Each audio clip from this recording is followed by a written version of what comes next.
नमस्कार दोस्तों, कैसे हैं आप सब। आप सभी ने कक्षा 11 में अध्याय 4 का भाग 8 तक पढ़ लिया था। भाग 8 में मैंने आपको संघ आर्थ्रोपोडा के बारे में बताया था। अब हम भाग 9 में उसके आगे के संघ के बारे में देखेंगे, जो कि है संघ मोलस्का। 11वें संघ में संघ आर्थ्रोपोडा के बाद आने वाला जो संघ है वो है संघ मोलस्का। मोलस्का के बारे में हम इस वीडियो के अंतर्गत पढ़ेंगे, इसके कुछ सामान्य लक्षण को देखेंगे और उसमें एक एग्जाम्पल जो कि है स्नेल, जिसे हम पाइला भी कहते हैं, एप्पल स्नेल, उसका हम इंटरनल स्ट्रक्चर देखेंगे कि इसके शरीर के अंदर क्या क्या चीज़ें पाई जाती हैं। तो जैसे कि मैंने आपको भाग 8 में ही बताया था कि संघ प्राणी जगत में, एनिमल किंगडम में सबसे बड़ा संघ कौन सा होता है, तो सबसे बड़ा संघ आर्थ्रोपोडा मैंने बताया था। क्यों होता है सबसे बड़ा संघ? क्योंकि उसमें कीटों को रखा गया है और पृथ्वी पर सबसे अधिक मात्रा में कीटों की ही जातियाँ पाई जाती हैं, इसीलिए आर्थ्रोपोडा सबसे बड़ा संघ होता है। दूसरा सबसे बड़ा संघ पूछा जाता है, तो दूसरा सबसे बड़ा संघ कौन सा है? संघ मोलस्का। याद रखेंगे 11वें संघ में सबसे बड़ा संघ कौन सा है? आर्थ्रोपोडा। प्राणी जगत में, एनिमल किंगडम में दूसरा सबसे बड़ा संघ कौन सा है? वो है संघ मोलस्का। ये क्वेश्चंस बार बार पूछे जाते हैं। संघ मोलस्का के जो जीव हैं उनके सामान्य लक्षण में सबसे पहला आता है कि ये प्राणी जो होते हैं वो स्थलीय होते हैं, मतलब स्थल पर पाए जाते हैं और जल में भी पाए जाते हैं। जल में लवड़ीय और अलवड़ीय दोनों जल में पाए जाते हैं। इनका जो शरीर संगठन है वो अंगतंत्र स्तर का शरीर संगठन होता है, यानी अब इसके बाद जितने भी आते हैं, एनेलिडा के बाद जितने भी प्राणी आते हैं या जितने भी संघ आते हैं वो सभी अंगतंत्र स्तर वाले ही होते हैं।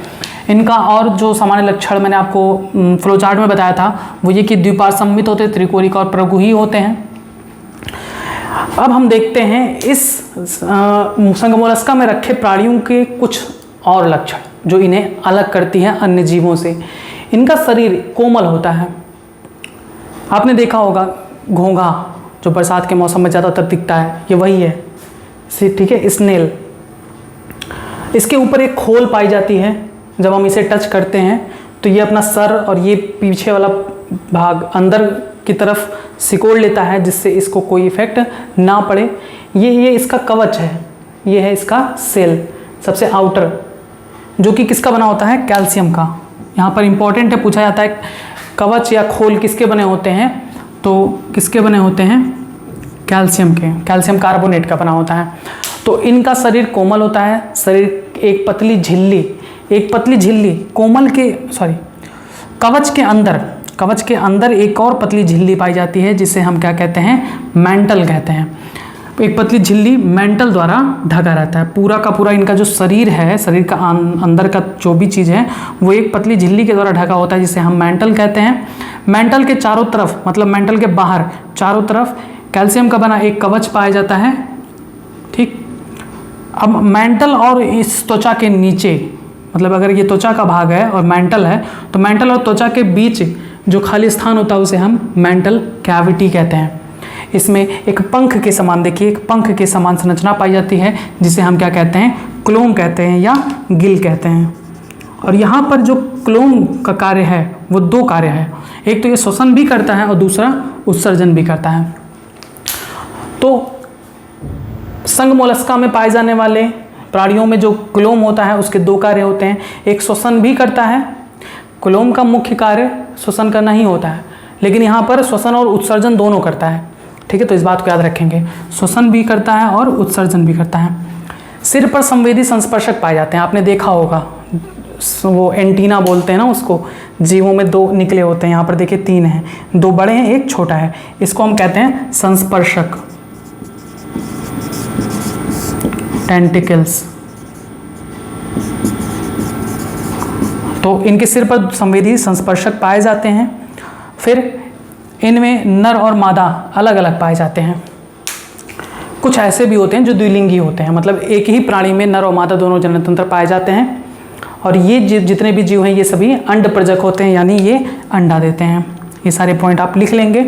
इनके परिवर्धन में, मतलब डेवलपमेंट में, अंडा निकलने के बाद जो जीव निकलता है, हो सकता है वो लार्वा अवस्था में हो और या हो सकता है, वैसे तो मैक्सिमम इनके जीवों में लार्वा ही बनती है। लार्वा में मुख्य रूप से जो बनती है वो ट्रोकोफोर लार्वा बनती है या फिर ग्लोकीडियम लार्वा पाई जाती है। ठीक, ये था संघ मोलस्का के कुछ सामान्य लक्षण जितने आपको याद करने हैं। ज़्यादातर आपसे क्वेश्चन मेंटल से ही पूछा जाता है कि मेंटल कैविटी किस में पाई जाती है, तो संघ मोलस्का के जीवों में यानी स्नेल वगैरह में पाई जाती हैं।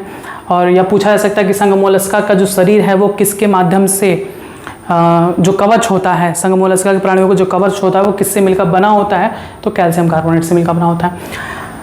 अब यहाँ पर एक स्ट्रक्चर हमने बनाया है जो कि है एक स्नेल का, घोंघा का, जिसे हम पाइला कहते हैं या एप्पल स्नेल कहते हैं।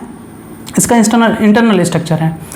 आप यहाँ पर देखें, ये इसका माउथ पार्ट है। माउथ से जो भी भोजन ये ग्रहण करते हैं वो क्रॉप में जाता है। क्रॉप में यहीं पर ये छोटे छोटे टुकड़ों में टूटता है और फिर ये डाइजेशन के लिए जाता है स्टमक में, जहाँ पर डाइजेस्टिव ग्लैंड्स लगे होते हैं जो यहाँ पर भोजन को डाइजेशन करता है। और ये इंटेस्टाइन है जिसके माध्यम से भोजन का अवशोषण होता है और जो अपचित भाग होता है वो यहाँ से होता हुआ बाहर निकल आता है। ये इसका एनस पार्ट यानी गुदा द्वार है जिसके द्वारा अपचित भोजन बाहर निकल आता है। अब उसके बाद यहाँ पर हम गोनैड्स की बात करें, ऐसा स्थान जहाँ पर इसका युग्मक का निर्माण होता है। इसमें एक हर्ट पाई जाती है, यहाँ पर आपको दिखाया गया है। इसका ये फूट है जो इसके पैर चलने में सहायता करते हैं। आपने देखा होगा कि घोंघा बहुत धीरे धीरे चलता है, इसी के माध्यम से इसको थोड़ा सा आगे फिर अपने शरीर को आगे इस तरह से चलता है। ये इसका विसरल मास है और ये इसका नर्व कार्ड है जो कि किसी भी संवेदनाओं को महसूस करता है। इसके उदाहरण आप लिख लेंगे। पहला उदाहरण काइटोन, दूसरा पाइला। अब हम तीसरा एग्जाम्पल देखेंगे। यहाँ पर ये सारी बातें आप नोट कर लीजिए, फिगर बना लीजिएगा, चाहे यहाँ पर चाहे आप गूगल से सर्च करके बना सकते हैं। बस ये था संघ मोलस्का के कुछ खास लक्षण और उसमें एक प्राणी का इंटरनल स्ट्रक्चर। अब इनके आपको एग्जाम्पल लिखने हैं, तो सबसे पहला आप एग्जाम्पल लिखेंगे काइटोन, दूसरा पाइला, तीसरा एग्जाम्पल आप लिखेंगे पिंक टाडा, पर्ल वेस्टर जिससे मोती निकाली जाती है, चौथा सीपिया, पांचवा लोलिगो जिसे स्क्वाड कहते हैं, छठवां ऑक्टोपस भी इसी में रखे गए हैं, सातवां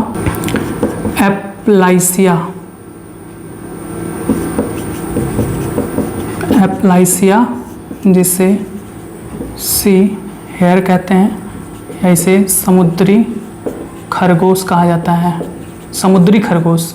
ठीक है। आठवां एग्जाम्पल डेंटेलियम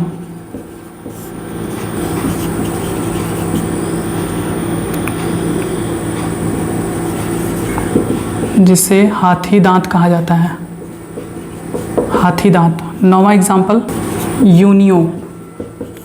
ये आपके इतने एग्जाम्पल हैं संघ मोलस्का के। आपको एनसीईआरटी में भी दी गई हैं एग्जाम्पल, आप एनसीईआरटी से भी लिख सकते हैं।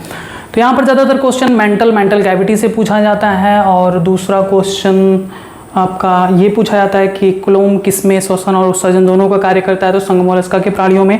और उसके बाद क्रॉप पूछा जा सकता है, रेडुला पूछा जाता है कि रेडुला किस में पाया जाता है, तो पाइला या स्नेल में पाया जाता है। इसके एग्जाम्पल ज़्यादातर पूछे जाते हैं, जिसमें यूनियो भी पूछा गया है एक बार कि यूनियो किस संघ का प्राणी है। बस ये था आपका संघ मोलस्का के कुछ सामान्य लक्षण और उसमें एक प्राणी का इंटरनल स्ट्रक्चर। इसके बाद जो भी संघ आता है संघ मोलस्का के बाद वो आपको अगले भाग 10 में आपको बताया जाएगा। तो जुड़े रहें बायोलॉजी हिंदी चैनल के साथ। धन्यवाद।